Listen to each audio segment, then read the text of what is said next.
আর বউবাজারের ঘটনার ক্ষেত্রে প্রাথমিক রিপোর্ট ময়নাতদন্তের যেটা উঠে এসেছে সেই রিপোর্টে যে শরীরের একাধিক অংশ হাড় ভেঙে চুরমার হয়ে গিয়েছে।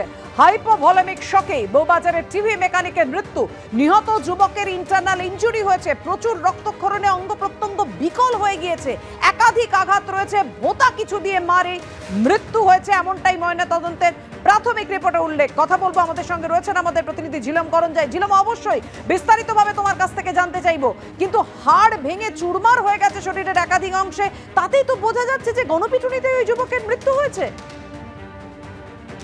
একদমই, যেটা প্রাথমিক অবজারভেশন, ফরেন্সিক বিশেষজ্ঞরা বলছেন যে তার মৃত্যু হাইপোভলিমিক শকের কারণে হয়েছে। হাইপোভলিমিক শক কখন হয়?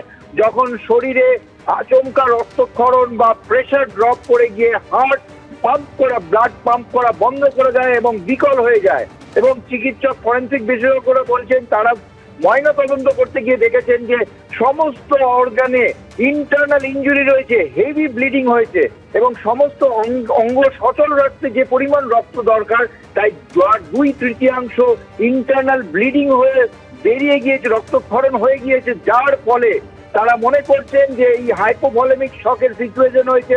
হার্ট পাম্প করা বন্ধ হয়ে যায়, হার্ট বিকল হয়ে যায় এবং তাতেই তার মৃত্যু হয়। এবং এর পাশাপাশি ময়নাতদন্তের প্রথম দিকে দেখা গেছে শরীরের বিভিন্ন অংশে প্রচুর চোট, উপরের অংশে, নিচের অংশে, সমস্ত জায়গায় 2 হাতের আঙুল ভাঙা দেখা গেছে, পায়ের হাড় ভাঙা দেখা গিয়েছে এবং এর পাশাপাশি আর বিভিন্ন অংশে বিপুল পরিমাণ চোট, যেমন ভোঁতা জিনিস দিয়ে আঘাতের চিহ্ন পাওয়া গিয়েছে। ফলে মোটের উপর এই সমস্ত বিষয় এবং যেটা চিকিৎসকদের এখন প্রাথমিক অবজারভেশন যে হাইপোভলিমিক শকের কারণে মৃত্যু হয়েছে এবং হাইপোভলিমিক শক হয়েছে ইন্টারনাল ব্লিডিং বিপুল পরিমাণে হওয়ার কারণে। ধন্যবাদ ঝিলম। অর্থাৎ ময়নাতদন্তের প্রাথমিক যে রিপোর্ট, সেই রিপোর্ট থেকে যেটা জানা যাচ্ছে শরীরের হাড় ভেঙে চুরমার এবং অভ্যন্তরীণ রক্তক্ষরণ মৃত্যুর পিছনে কারণ বলে মনে করছেন ময়নাতদন্তের চিকিৎসকরা। এবং এটাও জানা যাচ্ছে যে হাইপোভলিমিক শক এবং তার জেরে মৃত্যু। পুলিশ সূত্রে আর কি জানা যাচ্ছে? ময়ূক ঠাকুর চক্রবর্তী আমাদের আর এক প্রতিনিধির সঙ্গে কথা বলবো। ময়ূক, পুলিশ সূত্রে এখনো পর্যন্ত কি জানা যাচ্ছে? দেখো, পুলিশ আধিকারিকরা প্রথম থেকেই বলছিলেন যে এই যুবককে বেধড়ক মারধর করা হয়েছে এবং 4খানা ব্যাট, ক্রিকেটের ব্যাট এই হোস্টেলের ভেতর থেকে সিজ হয়েছে, যে ব্যাটগুলো দিয়ে মারধর করা হয়েছে বলে তদন্তকারী আধিকারিকরা মনে করছেন।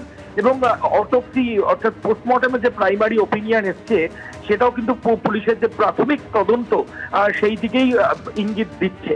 পোস্টমর্টমের প্রাইমারি ওপিনিয়ন বলছে যে মাল্টিপল ইনজুরিজ, অর্থাৎ শরীরের বিভিন্ন জায়গায় ব্লান্ট ওয়েপেন অর্থাৎ প্যাক জাতীয় জিনিস দিয়ে আঘাত করা হয়েছে, যার জেরে শরীরের ভেতরে ইন্টারনালি মাল্টিপল জায়গায় ইনজুরি হয়েছে এবং তার জেরে শরীরের রক্তক্ষরণ হয়েছে, ইন্টারনাল ব্লিডিং হয়েছে, এই হ্যামারেজ হয়েছে। এই হ্যামারেজ হওয়ার কারণে হাইপোভলিউমিক শক হয়েছে। কি হাইপোভলিউমিক শক কি আইনি পরিভাষায় যেটা ব্যাখ্যা করা হচ্ছে যে অতিরিক্ত মারধরের কারণে শরীরের বিভিন্ন জায়গায় রক্তক্ষরণ এবং রক্তক্ষরণের জেরে হার্ট তার পাম্পিং বন্ধ করে দিয়েছিল, সেই কারণেই মাল্টি অর্গান ফেলিওর এবং সেখান থেকে কার্ডিয়াক অ্যারেস্ট, এমনটাই কিন্তু তদন্তকারী আধিকারিকদেরকে ময়না তদন্তকারী যারা চিকিৎসক তারা জানিয়েছেন। ফলত এই ব্রুটালি, নৃশংসভাবে এই যুবককে মারধর করে খুন করা হয় এবং ফরেন্সিক এক্সপার্টরা এরপর আসবেন এবং তারপর তারা ঘটনাস্থল থেকে নমুনা সংগ্রহ করবেন। ইতিমধ্যেই আগামী 4 তারিখ পর্যন্ত এই 14 জন স্টুডেন্ট তাদেরকে নিজেদের হেফাজতে কিন্তু মুচিপাড়া থানার পুলিশ আধিকারিকরা পেয়ে গিয়েছে। ধন্যবাদ ময়ূক।